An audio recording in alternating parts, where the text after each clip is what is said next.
Olá, eu sou o José Miguel Garcia Medina e este é o episódio número 14 do nosso podcast. Vamos lá!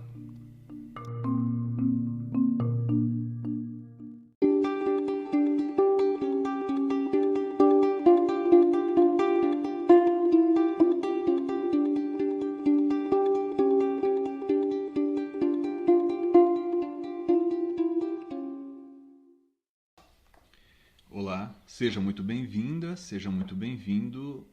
Este é o episódio número 14 do nosso podcast. Meu nome é José Miguel Garcia Medina e hoje eu quero dedicar esse episódio ao exame de um tema que é muito interessante, especialmente para aqueles que atuam nos tribunais superiores. Tem a ver com a função desempenhada por esses tribunais. As funções nomofilática, uniformizadora, paradigmática e também diquelógica. É um assunto, digamos assim, um pouco pesado, mas muito importante. Tenho a impressão de que tem havido aí uma confusão entre as finalidades pública e privada desempenhada por esses tribunais, mas é um assunto que nós estávamos devendo aí, nós tínhamos que tratar sobre ele. Eu tenho estudado esse tema há muito tempo, foi objeto da minha dissertação de mestrado que defendi em 1997 na PUC em São Paulo e acabou dando ensejo ao meu primeiro livro, que hoje está na 7ª edição, para questionamento, repercussão geral da questão constitucional, relevância da questão federal. Eu também abordo esse assunto na Constituição Federal comentada, sob o prisma da Constituição Federal, né, dos fundamentos dos recursos dirigidos aos tribunais superiores, e também falo sobre esse tema no Código de Processo Civil comentado. Mas aqui nesse episódio eu vou aqui apresentar as bases, aspectos que são ali o ponto de partida para o estudo dessa matéria e, a meu ver, é imprescindível que aqueles que se preocupam com a atuação dos tribunais superiores, aqueles que advogam, né, nos tribunais superiores, me parece algo relevante também. É algo que tem sido aí objeto de nossa atenção no dia a dia da advocacia já há bem mais de 20 anos. Espero que vocês gostem e, se gostarem, peço que vocês compartilhem com seus colegas, seus amigos, seja aí nos colegas de escritório, colegas advogados, né? Colegas assessores, juízes, etc. E também com seus colegas estudantes, professores e assim por diante. Obrigado, vamos lá.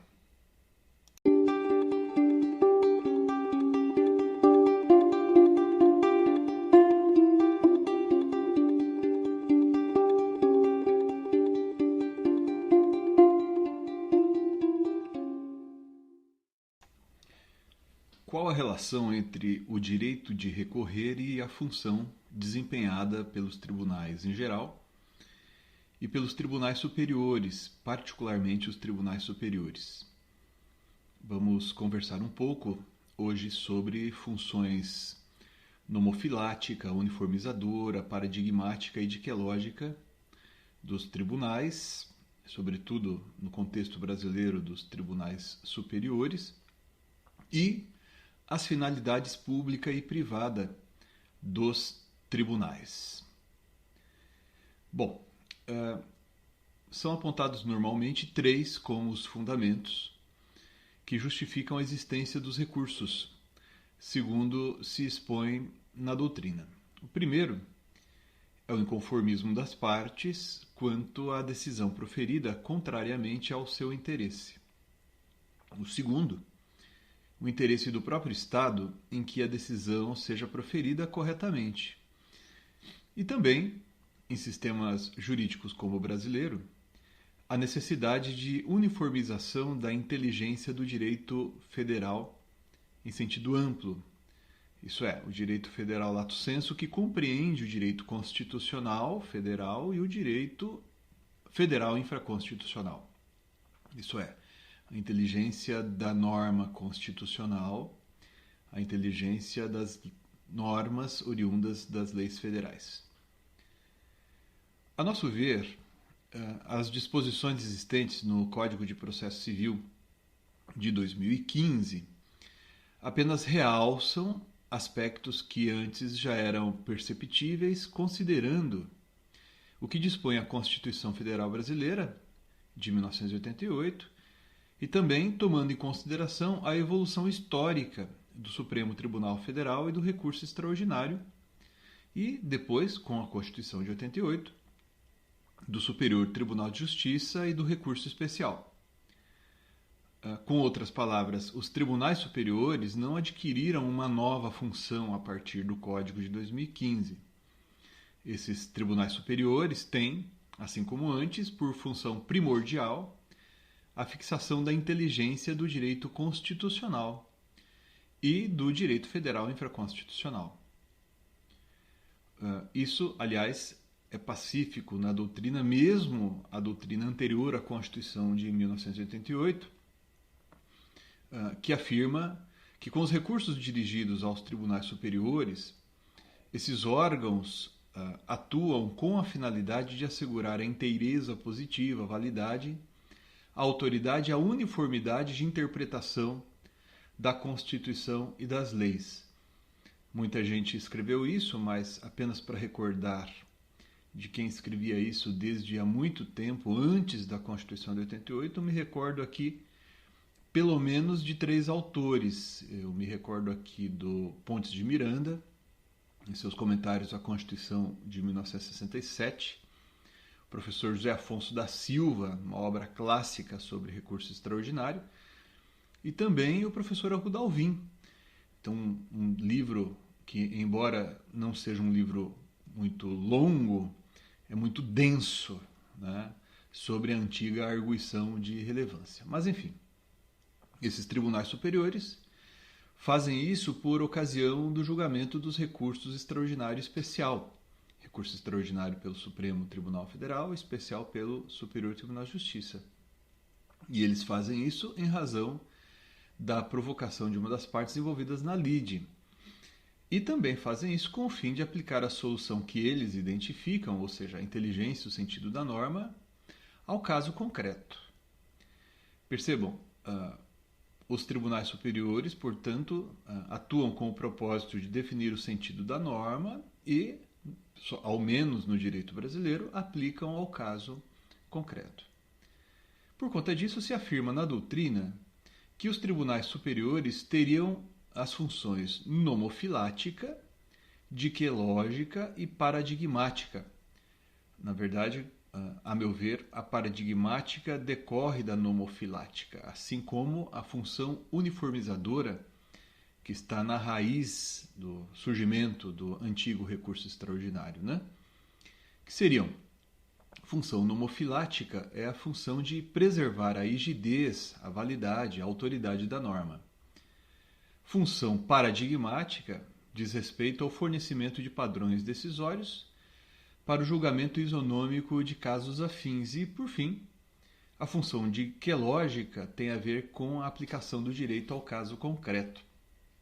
Há muita gente que fala sobre isso na doutrina, mas eu gosto, em particular, do que escreve o professor Mancuso a esse respeito. Bom, todas essas funções elas se combinam. Mesmo a função que muitos de nós chamamos de diquelógica, condiz com o papel de definir o sentido das normas jurídicas, pois nós interpretamos os elementos presentes no sistema normativo com o propósito de resolver casos. Isso está presente nitidamente em disposições constitucionais que regem os recursos extraordinários especial em nosso direito. Com efeito, está escrito ali tanto no artigo 102, inciso 3º, quanto no artigo 105, inciso 3º da Constituição, que o Supremo e o STJ, quando eles julgam os recursos extraordinários especial, eles julgam as causas decididas. Então, por isso que, no contexto brasileiro, não é correto dizer que esses tribunais funcionariam apenas como cortes de cassação. Eles são também cortes de revisão. Bom, aquilo que eu comentei no início, né, revela que a existência de recursos como meios de impugnação, embora num primeiro momento tenha dito respeito quase que exclusivamente à tutela de interesses dos litigantes, foi aos poucos passando a concretizar interesse público do próprio Estado, que, como a gente mencionou já, deve ter interesse em que as decisões sejam proferidas com acerto. Nesses termos, quando atua ao julgar recurso interposto contra a decisão proferida por juiz de primeiro grau, o tribunal desempenha não apenas a função de resolver a lide, isso é, de dar resposta ao que reclamam os litigantes. Afinal, o órgão jurisdicional também deve atuar de modo a contribuir para com a certeza do direito. Sob esse ponto de vista, os tribunais em geral, quando julgam recursos, ainda que o façam preponderantemente pelo interesse privado das partes, também atendem a uma finalidade pública. Na doutrina, se costuma tratar de distinção entre finalidades pública e privada dos tribunais, ou, como alguns preferem chamar, do exercício de ius constitutionis e ius litigatores. Costuma-se falar disso, sobretudo, com vistas à atuação dos tribunais de cúpula, como aqui no Brasil. São o Supremo Tribunal Federal e o Superior Tribunal de Justiça. Esse assunto não é assunto, aspas, novo. Eu vou mencionar aqui pelo menos um autor que trata do tema lá atrásão, que é o Calamandrei, num livro dele sobre a cassação, o recurso de cassação.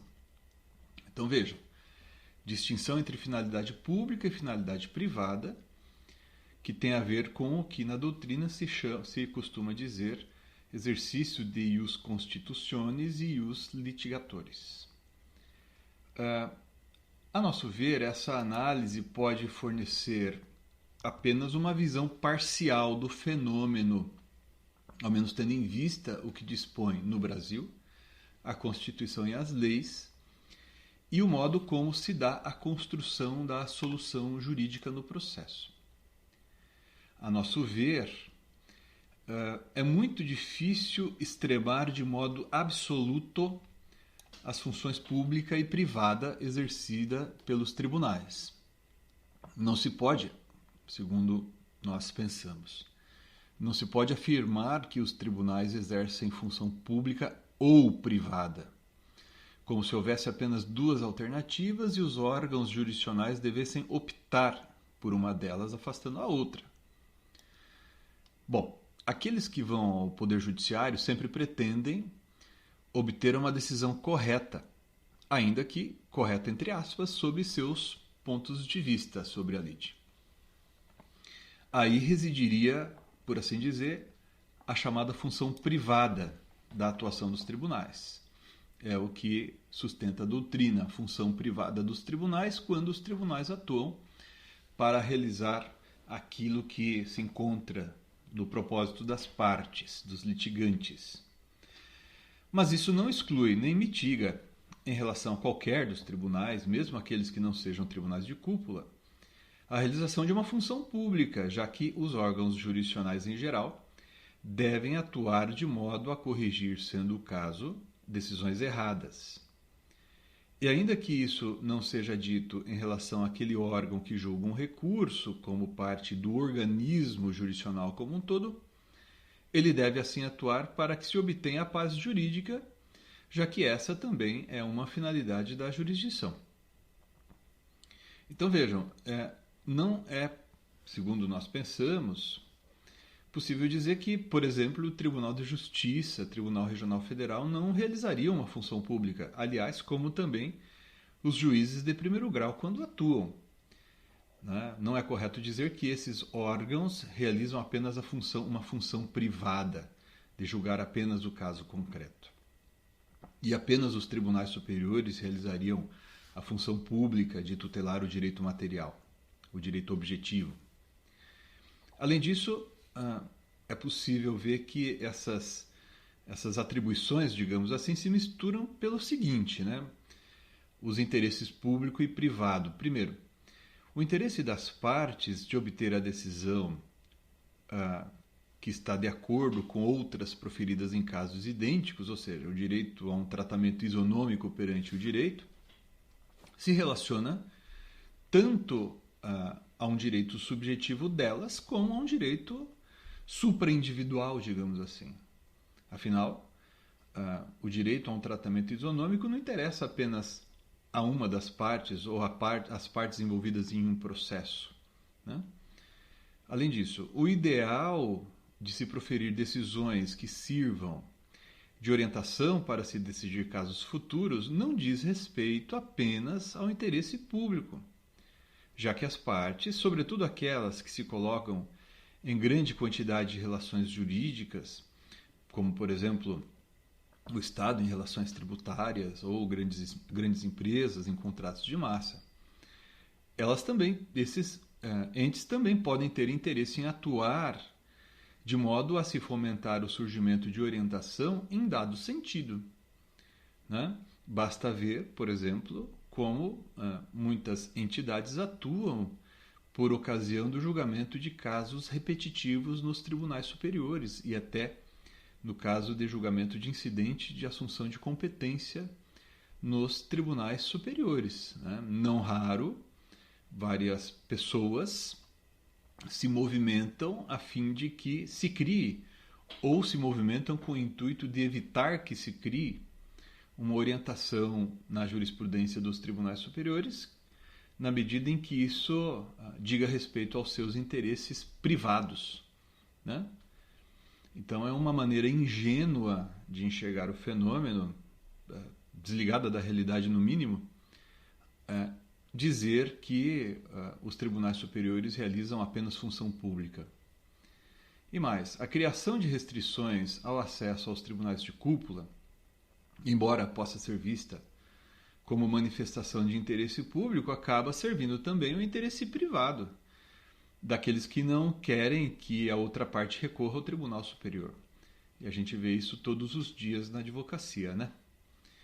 E, além disso, o interesse em que se decida corretamente, no caso concreto, não diz respeito apenas às partes.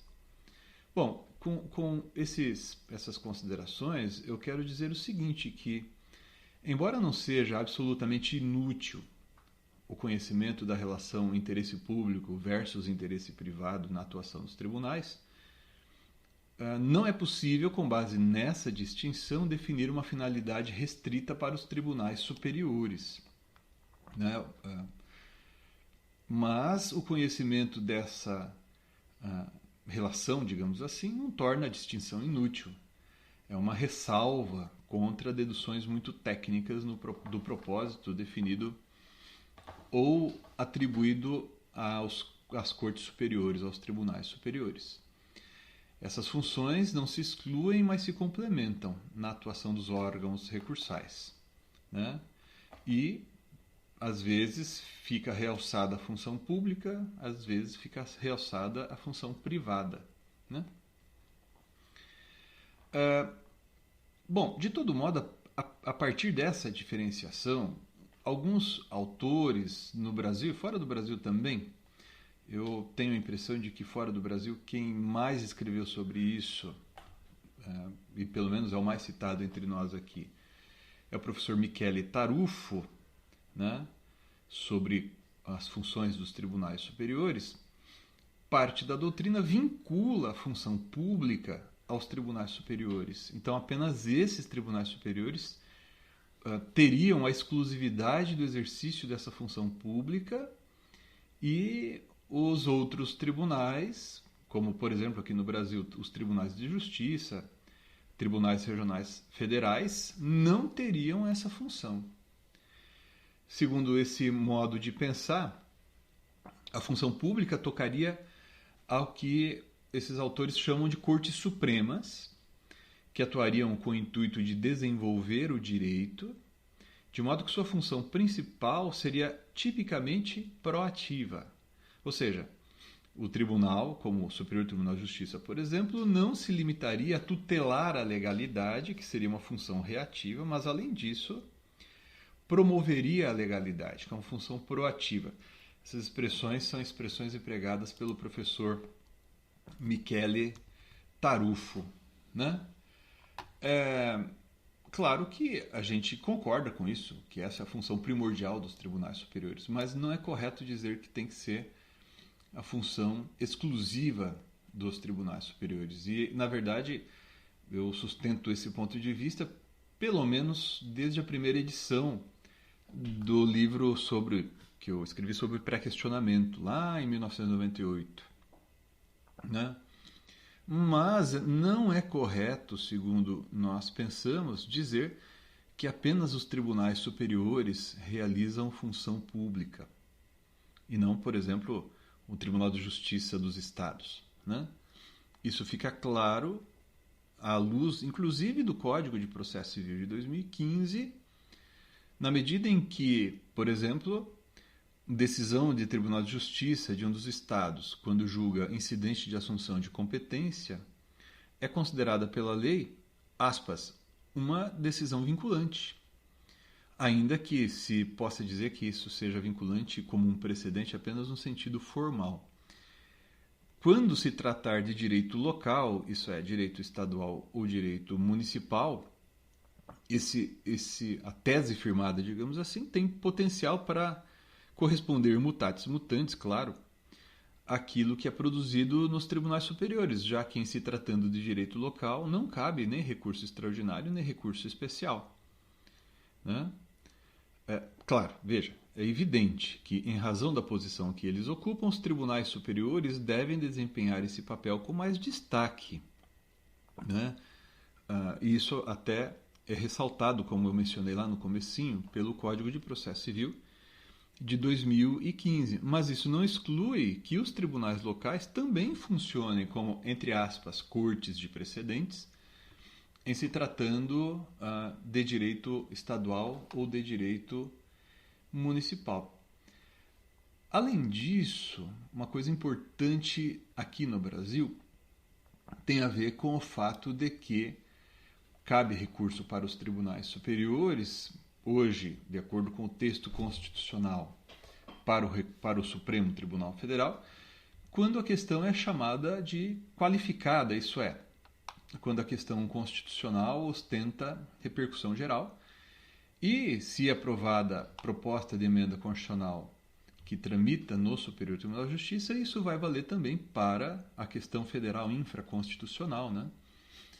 Então, nesses casos, isso me parece importante ter bem claro, nas situações em que o Supremo Tribunal Federal diz que a questão constitucional não tem repercussão geral, aquele tema de direito constitucional não será julgado pelo Supremo Tribunal Federal e não caberá mais recurso extraordinário sobre esse assunto. Então, vários temas de direito constitucional são resolvidos pelos tribunais locais que têm, entre aspas, a palavra final sobre a matéria. Tem um monte de exemplos sobre isso. Então, por exemplo, o Supremo decidiu, em 2014, que é uma questão constitucional, mas não tem repercussão geral, o seguinte tema: possibilidade de limitação à liberdade de expressão artística e de imprensa no tocante às publicações destinadas ao público adulto em face do sentimento religioso. É uma questão constitucional? Sim, mas o Supremo disse que, apesar de ser uma questão constitucional, ela não tem repercussão geral. Ora, sempre que houver uma disputa, uma lide sobre esse assunto, embora se trate de questão constitucional, a última palavra será dos tribunais locais sobre esse tema. Nesses casos e em outros, que na verdade basta consultar a página do Supremo Tribunal Federal para ver o sem número de questões constitucionais que ao ver do Supremo não tem repercussão geral, o tribunal local deve se ocupar com o exercício da função pública de maneira similar ao que aconteceria caso a questão fosse resolvida por um dos tribunais superiores, né? Além disso, um ponto que me parece importante, que eu vou apenas mencionar aqui, mas que merece um maior desenvolvimento no futuro, está no fato de que hoje, particularmente, né, digamos assim, o ambiente normativo ele é permeado de textos com conceitos, digamos, ou expressões vagas, né, melhor dizendo, indeterminadas, cláusulas gerais, princípios jurídicos. E, além disso, as questões fáticas, os problemas fáticos são cada vez mais complexos e mudam rapidamente. Nesse contexto, fica difícil atribuir a um órgão de cúpula a tarefa de fixar um precedente que seja razoavelmente abrangente e minimamente duradouro. Aliás, isso é visto não só aqui entre nós, como nós podemos perceber pela prática do desenvolvimento da jurisprudência dos tribunais superiores, mas também no direito comparado, mesmo em países que adotam common law, que cada vez mais abandonam seus precedentes com frequência, né? A doutrina, inclusive, quando trata desse tema, a doutrina norte-americana mesmo, por exemplo, diz que os precedentes não têm valor absoluto e, sobretudo em assuntos constitucionais, a Corte Suprema norte-americana tende a abandonar com frequência os seus precedentes, né? Essa característica talvez seja um limite à ideia de que alguns tribunais teriam apenas funções como funções ou uma atuação relacionada à função pública e outros essa função privada, né? Claro, vejam, quando eu digo que ao decidir com base nesses elementos normativos, o primeiro passo a ser dado pelo tribunal, seja superior, seja não superior, seja um tribunal local, será a identificação do sentido da norma e de seu alcance, tal como compreendida naquele processo que está sendo submetido à sua análise. Ao assim agir, qualquer tribunal exerce aquilo que se poderia chamar de função pública, pois, com sua atividade, o tribunal contribui para que se aprimore pouco a pouco o sentido de um dado princípio, por exemplo. Diante disso, parece difícil distinguir, em termos definitivos, quanto ao desempenho de tais funções, isso é, funções públicas e funções privadas, funções pública e função privada, a atuação dos tribunais de cúpula e os demais tribunais que julgam recursos interpostos contra decisões proferidas por juízes de primeiro grau. Essa distinção e a tendência em se atribuir, ainda que de modo preponderante, a função pública aos tribunais superiores e a função privada aos demais tribunais acaba por ocultar uma realidade que não pode ser afastada. A identificação do sentido da norma jurídica, isso é, o labor, a atividade consistente em interpretar e aplicar textos e princípios com o fim de se definir a inteligência da norma, é algo com o que se ocupam todos os juízes e não apenas os juízes dos tribunais superiores. Afinal, não apenas os tribunais de cúpula, ou, se preferirem, tribunais de vértice, cortes de vértice, devem se ocupar com a correção de decisões erradas e com a contribuição para que se obtenha, tanto quanto possível, segurança no que se refere ao modo como o direito deve ser interpretado e compreendido, agora e no futuro.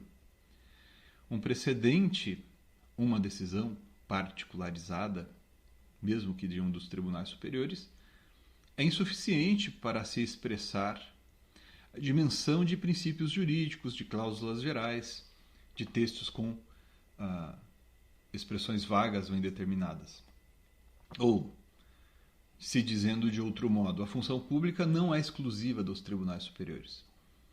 Isso se agrava, sobretudo, quando se restringe o acesso a esses tribunais superiores, o que acaba ampliando necessariamente o âmbito de atuação dos demais órgãos.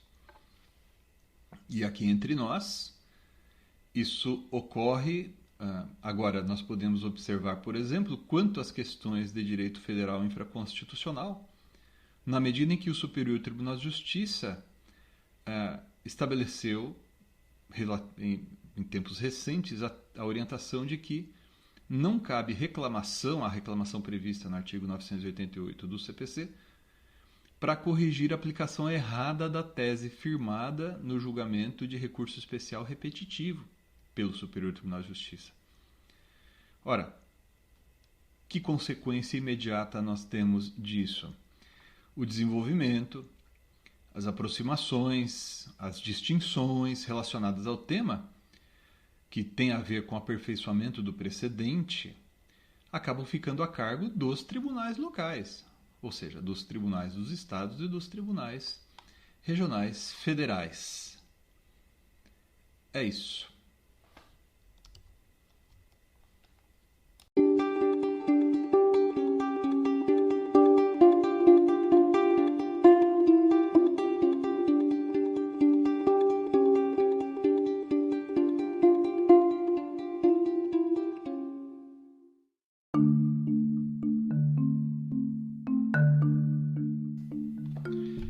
Mais uma vez, obrigado por ter nos acompanhado até aqui. Espero que vocês tenham gostado. É um tema difícil, né? Mas como os conceitos em geral em direito não são simples, né? E esse também é um conceito, ou tem a ver com conceitos que não são, ou pelo menos eu não considero tão simples assim. Mais uma vez, obrigado. Aguardo suas sugestões, suas críticas, enfim, sua opinião a respeito disso, e agradeço se puder compartilhar esse nosso trabalho. Obrigado, um abraço, até a próxima.